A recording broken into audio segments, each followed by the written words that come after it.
Welcome back to another reading and correcting with me, Kindar, the Tiger Knights, and Ty, the Tiger Supervisor. These are where I read a chapter from one of my stories and correct it as I go. If you want to listen to these live, it's every Tuesday morning, 8 a.m. Eastern Time on Twitch.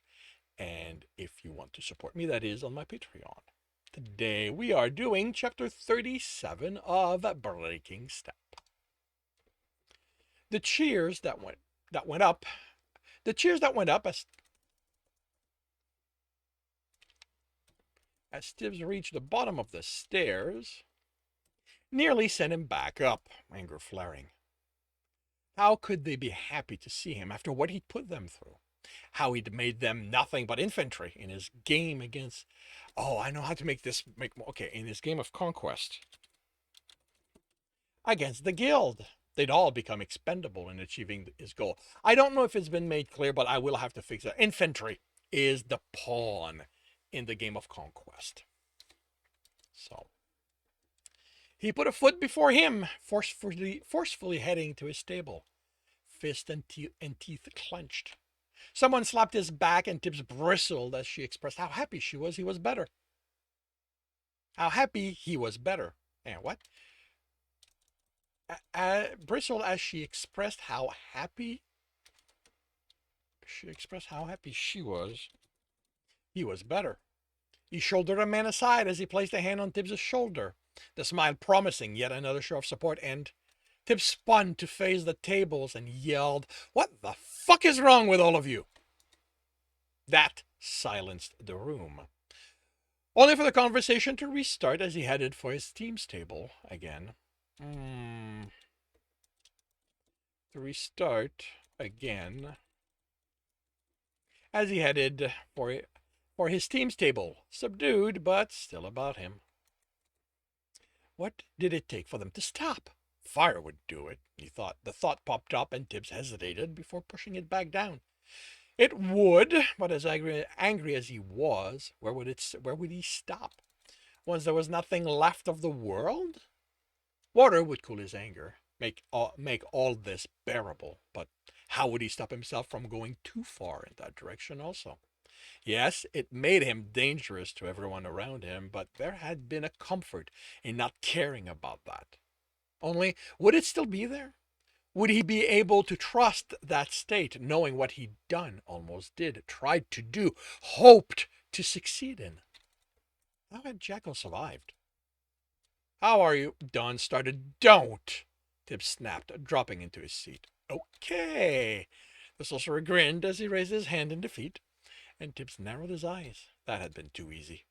When had Don started smiling like that? And why were the others smirking? Jackal looked fine, smirking as he drank. Now was not the time to ask about it. When they were alone, so the others didn't learn just how far Tibbs had gone. What happened while I was in bed? Getting an update was a safe subject. It would keep them from asking how he felt, and after 10 days of wasting his time in bed, there had to be a lot he needed to catch up on. If nothing else, he had to know how much Erdian had. The askance look they exchanged told him it wasn't good. "Out with it," he instructed as a steaming plate of meat and vegetables were placed before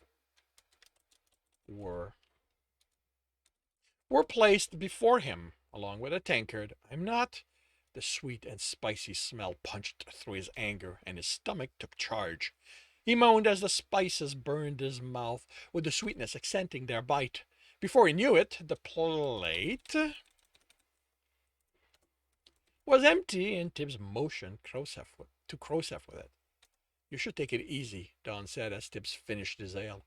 "You only had broth for a few days, if even that." "I'll be fine." He glared at the sorcerer, suffusing himself with purity was safe, since he couldn't be tempted to overdo it. There was only so much work he could endure. He sighed in relief. Think this could probably do with a scene break, considering that, this is the third serving, so clearly time has passed.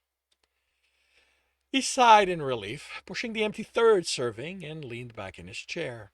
A full stomach made everything better, even the never-ending talk of him at the other tables. Something about if he was safe to approach now that he was fed, from the snippet that reached him. That would depend entirely on why they approached him. He didn't have time for sympathy and well-wishing. There was too much to do. Now, I was a... I want. Now I want to hear what happened, he told Jackal, then sipped his ale. Without you to keep them in check, not a lot of the rogues kept up with protecting Merchant Row or going after the troublemakers who slipped by the guard. Because of that, some of the merchant didn't pay when Darren went collecting on your behalf. You didn't take things over while I was in bed?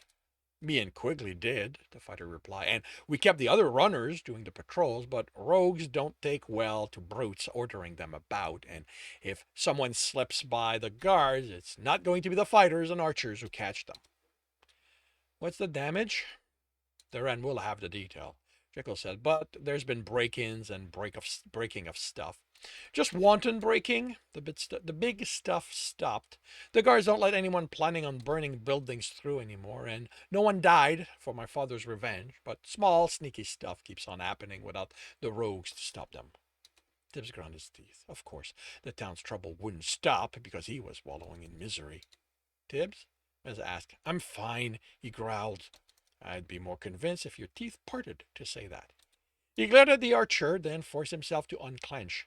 I'm fine, he repeated. I'm just being angry I didn't think about any of that when I went and fell into wallow. You were healing, Dawn said. I was wallow. You were healing. The tone left no room for argument. You still are. What you did hurt you as much as it hurt others. You need time until you're whole again, and that starts with accepting you made mistakes, that it's okay if you make more. Dawn's tone softened. You're angry, I get that. But you need to find a way to let some of that go. Mostly what you're directing at yourself. What makes you such an expert? Tibbs snapped. One of those books you read? Retired asshole here, Tibbs. The sorcerer snapped back, then took a breath. I have a sense of what it's like to cause damage and semi-retired. Jekyll interrupted. No, I have put that... Don paused, considered something, then glared at the smirking fighter. Fine, semi-retired. Some people are making it hard to put all that hassleness behind me. What's the fun in it being too easy?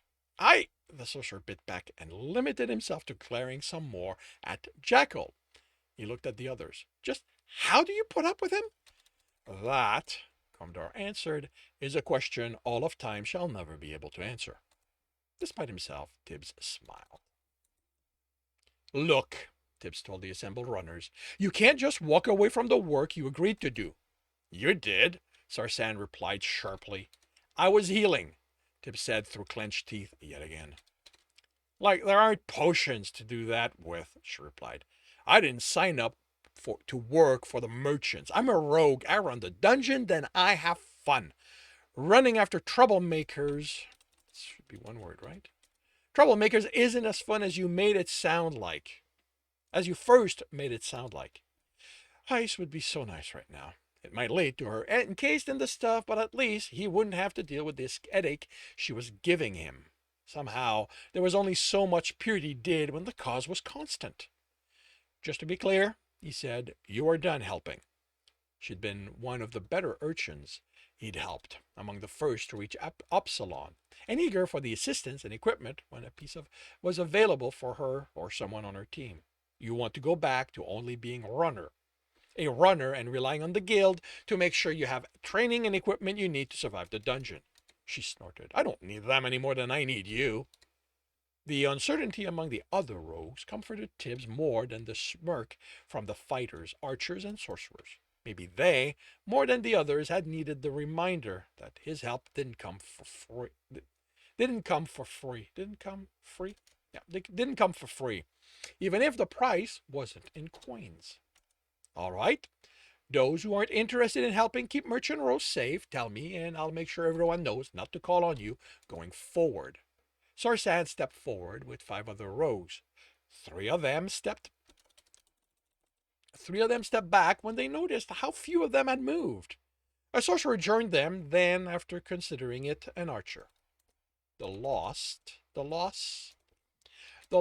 of the sorcerer might be a problem. The man was raw and currently the strongest he had to work with, but he could afford to lose 3 rogues and an archer.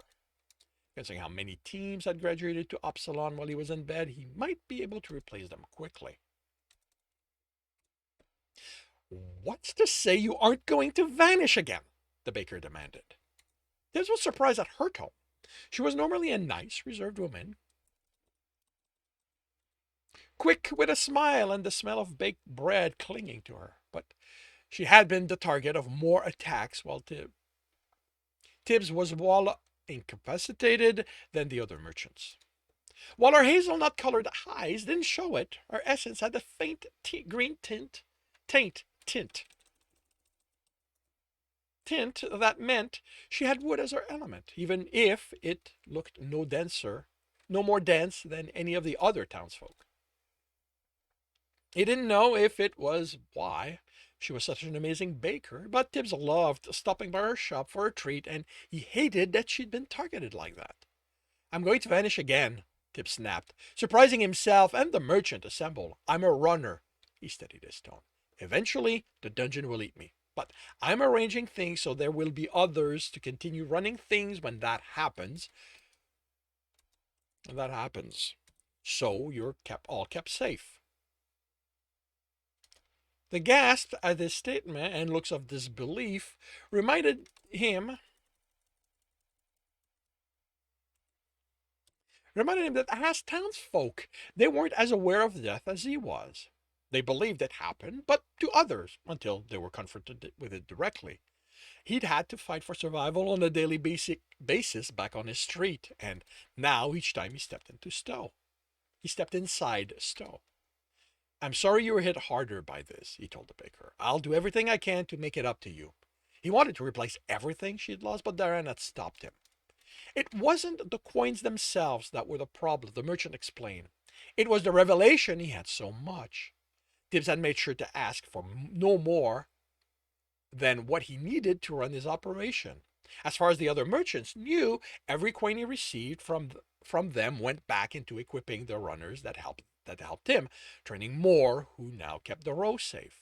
If they found out he had more than that, they'd question why they should pay him. His motives in acting as their protectors, they would doubt him, and that would lead to them turning against him over time.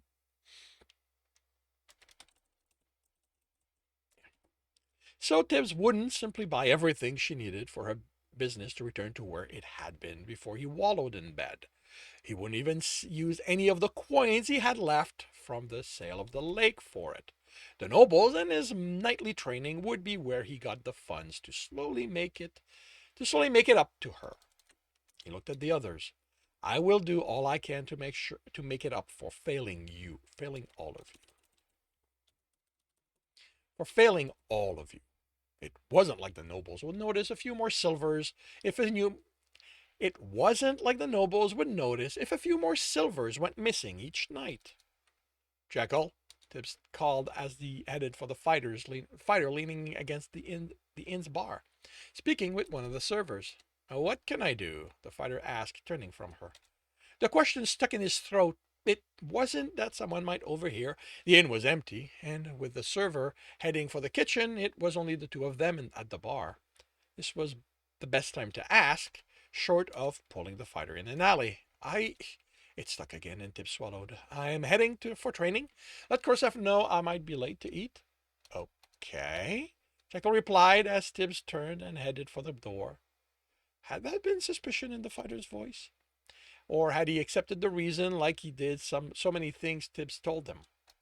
Why? He cursed himself. Why hadn't he asked? He knew the answer. Fear.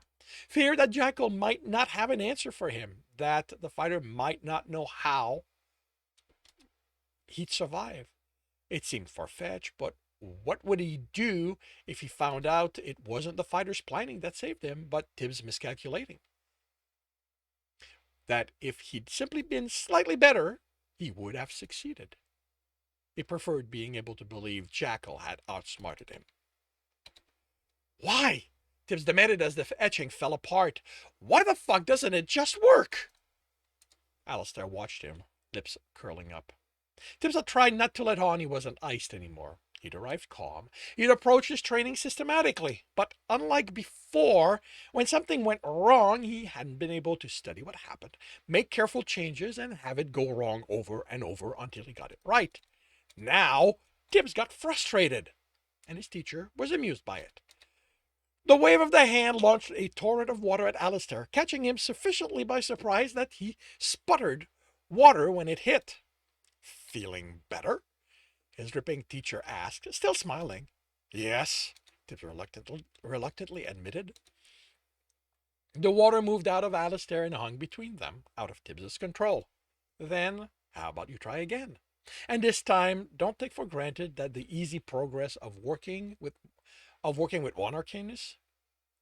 Don't take for granted that the easy progress of working with one arcanist. This is different. But how? Tibbs demanded. I've placed Bore and Do within the etching before. Why would it be different if they're both there now?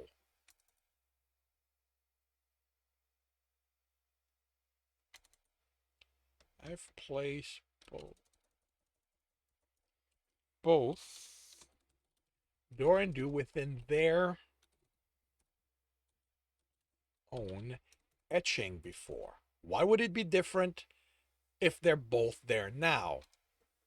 Alistair gestured, and the water stretched into two thin strands, with Bore and Do written between them in at fixed intervals. Look at the placement. Study where the arcanists are located. Take your time. When you feel ready, close your eyes and recreate it. Don't bother sensing the model, I'll block you. Tibbs looked at the model. Do was in 1, 5, and 8, with Bore at 3 and 7. He memorized them, then closed his eyes and pulled his sense to only himself. As much as Alistair wanted to, he couldn't block Tibbs's sense, since he wasn't aware of how strong it was. He recreated the model slowly, making it an exact copy. He opened his eyes, and the difference jumped at him. He had been so careful. How had he gotten it wrong? Before you explode, Tibbs, Alistair said, what you made is normal. It's wrong, he growled. Yes, but that's normal. Yeah, that works. Alistair absorbed the water. What you did while iced wasn't exactly cheating, not that it would stop us if it was, but it was a crutch. In that state, your mind has a solidity to it that makes this aspect of an etching easier. This isn't, as you might believe, about exclusively. This isn't, as you might believe, about exclusively. Oh, that's the problem. Oh no, okay, actually, the first one needs to go. This isn't, as you might believe, exclusively about learning where the arcanist need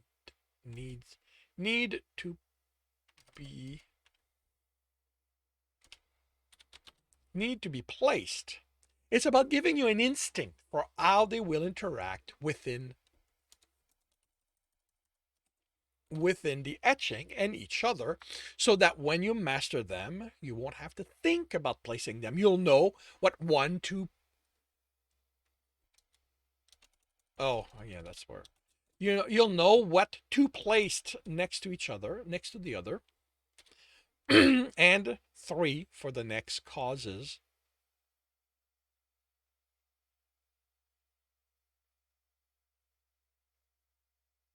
For the next level. For the next level,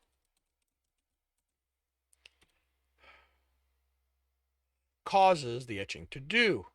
That is something you'll never observe. Something you never observed while iced. You became skilled at it because it let you practice what I told you without understanding the feeling of the interaction. It was fine, while we only work with one arcanist in the etching. But even if you were still iced now, it wouldn't be even if you were still iced, now it wouldn't be enough anymore. And I don't think I need the anymore. You know I was iced, Tibs said, and Alistair nodded. Why did you let me do it? Why didn't you stop me? You had to know that I'd become a danger to everyone around me, that I wasn't learning correctly. Did you not care? Were you hoping to get more gold out of it? He demanded angrily. Alistair watched him. Could I have stopped you, Tibs? I know what icing yourself does to how you think. I doubt there's one person with water as their element who hasn't done it at least once. Many of us became monsters because we were iced. Some had to be killed because they couldn't be made to stop. That's the thing with being iced. Only you can decide to stop. Once iced, there's no argument. No argument anyone can make that will convince you to stop. You have no compassion left to call on. Even reasoning with you won't work. Ice makes it so that all you care about is what you want. So until you want to stop it, there is nothing I or anyone else can do. Tibs remained silent. Alistair's description didn't match what he'd gone through. Until the last days, Tibs always had to fight to keep the ice from cracking.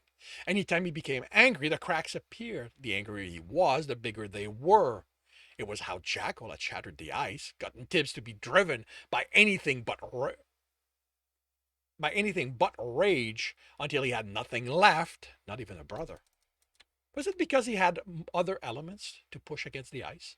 Was it why Harry had never seen the problem he'd become? He'd only add light to suffuse himself with, and it pushed away any question about the consequences of his action. Does it happen with all the elements? Alistair hesitated. Ask a sorcerer or a scholar, he finally said with a tone that told Tibs it was a subject he didn't want to talk about. They'll be the one who bother with questions that don't mean anything to anyone else. That's one of your less subtle ways of telling me to stop asking questions. He gave his teacher time to settle himself. Would you have stopped me if I'd become a danger? The odds are I wouldn't have been here. If the other runners didn't realize what you were becoming, the guild would have noticed in time, and they would have acted. Could the guild have made me stop being iced? I don't know. Alistair replied with an angry snort.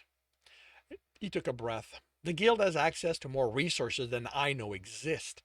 Maybe there's something in there they can use to force someone back from that extreme. But Tibs, I think you need to ask yourself a better question. Would the guild find you more or less useful when you are at that extreme? And that concludes chapter 37 of Breaking Step. If you are enjoying it, please leave a like. If you want to know when the next chapter is going to be up, subscribe and hit the bell. If you want to read the story and the other books in the series, they are up on Royal Road for free. If you want to read ahead of that and support me, that is on my Patreon.